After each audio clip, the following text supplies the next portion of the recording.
करते हैं क्योंकि बांग्लादेश में नोबेल पुरस्कार विजेता यूनुस को बांग्लादेश की कमान सौंपना कितना भारी पड़ रहा है उसकी बानगी जरा आपको दिखाते हैं। यहां पर महिलाओं से दरअसल यूनुस को इतनी परेशानी है, यूनुस सरकार को इतनी परेशानी है कि उनको फुटबॉल खेलने से भी रोका जा रहा है।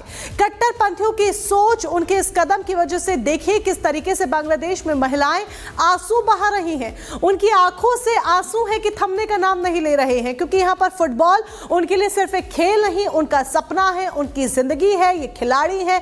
और ऐसे में बांग्लादेश जिस तरीके से तालिबान राज की तरफ आगे बढ़ता जा रहा है, उसके बाद बांग्लादेश को लेकर कई सवाल भी खड़े हो रहे हैं, विशेष तौर पर महिलाओं को लेकर कि महिलाएं आखिर किस तरीके से अपना जीवन यापन अब बांग्लादेश में कर पाएंगे जब इस तरह की कट्टरपंथी सोच हावी होती जाएगी, उनकी जहरीली सोच हावी होती जाएगी कि अगर वो फुटबॉल खेलना चाहती हैं तो उस पर भी रोक है, अगर वो फुटबॉल खेलना चाहती हैं तो उस पर भी पाबंदी है और फुटबॉल भी वो अपनी मर्जी से नहीं खेल सकती हैं। तो बांग्लादेश में ये तस्वीर सामने आई है जो कि हैरान करती है, क्योंकि लगातार जिस तरीके से बांग्लादेश से बीते कई दिनों से जो यूनुस सरकार की तरफ से कदम उठाए जा रहे हैं, उसके बाद उनकी कट्टरपंथी सोच सामने आ रही है।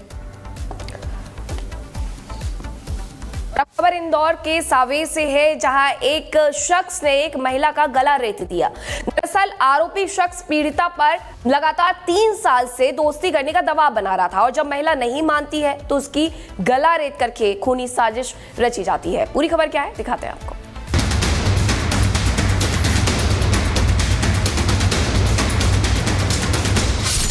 3 साल से कर रहा था परेशान, दोस्ती ठुकराई तो किया लहूलुहान। सन की आशिक की खौफनाक करतूत।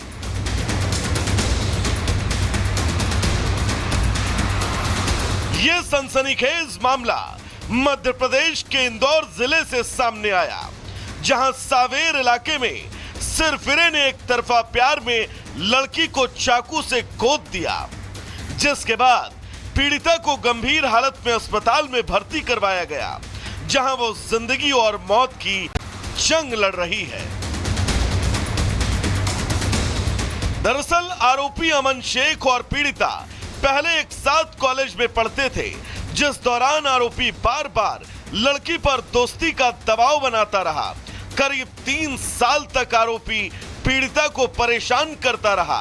आलम यह हो गया कि लड़की के परिजनों को उसे अपने मामा के घर भेजना पड़ा, लेकिन इसके बाद भी आरोपी ने उसका पीछा नहीं छोड़ा और वो वहां भी आ धमका, जिसके बाद लड़की की गर्दन और हाथ पर चाकू से जानलेवा वार करके फरार हो गया।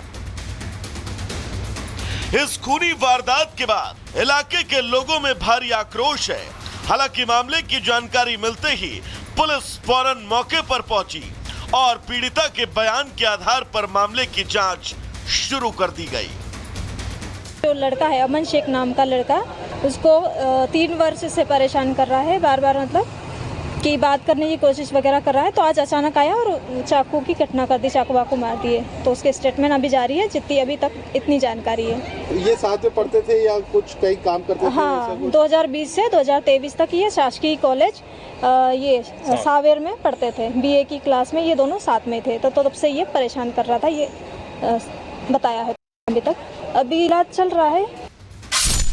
अब पुलिस भले ही आरोपी को जल्द से जल्द पकड़ने का दावा कर रही हो, लेकिन पीड़िता के परिजन बस इतने भर से संतुष्ट नहीं हैं, क्योंकि अब वो आरोपी पर योगी स्टाइल में बुलडोजर एक्शन की मांग कर रहे हैं। अमन परेशान कर रहा था और घर पे मतलब वो सामने वहीं हमारे मामा का घर है, वहीं पे वो पढ़ाई करके आई थी, कोई फॉर्म भर के एग्जाम का, तो वहाँ पे आके उसने चाकूबाजी करी। एक बार बात हुई थी तो उसको समझा दिया था, बाकी वो समझा नहीं। अब क्या उम्मीद है आपको? सजा मिलनी चाहिए उसको, उसका घर भी ध्वस्त होना चाहिए। बहरहाल अब देखना होगा कि आरोपी कब तक कानून के शिकंजे में आता है और क्या उसके खिलाफ बुलडोजर का एक्शन देखने को मिलता है, जिससे फिर कभी किसी अपराधी के जहन में ऐसी खौफनाक वारदात को अंजाम देने की बात न आए। Bureau report, Republic Bharat.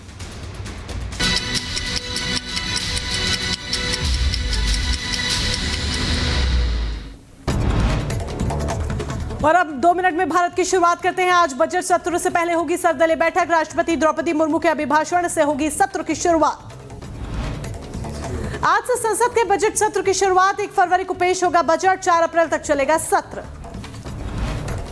PM Modi ने आज दिल्ली के द्वारका में एक चुनावी जनसभा को करेंगे संबोधित। दिल्ली विधानसभा चुनाव में पीएम मोदी की ये दूसरी चुनावी रैली।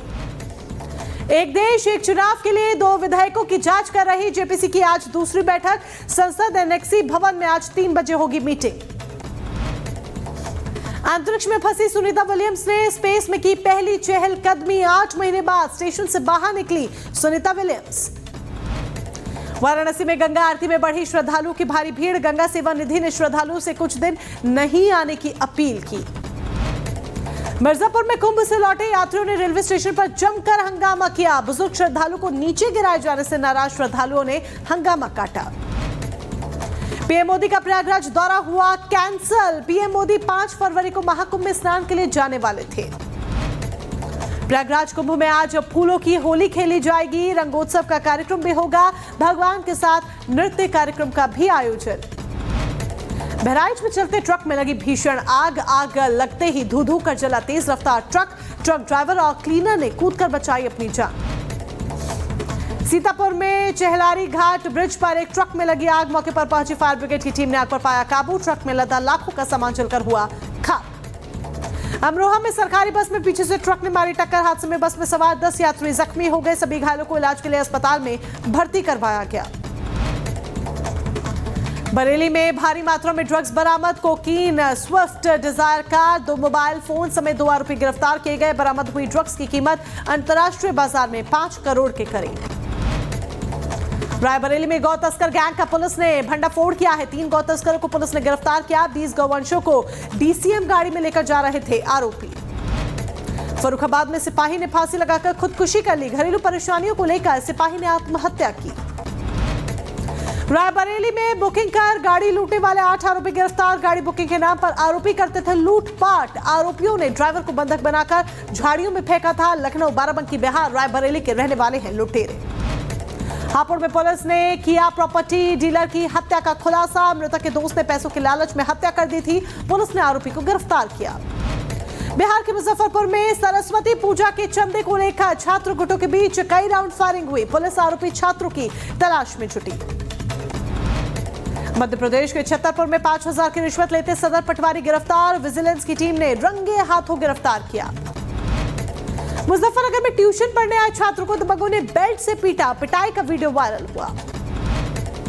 सिस्टम को हिलाने वाला सच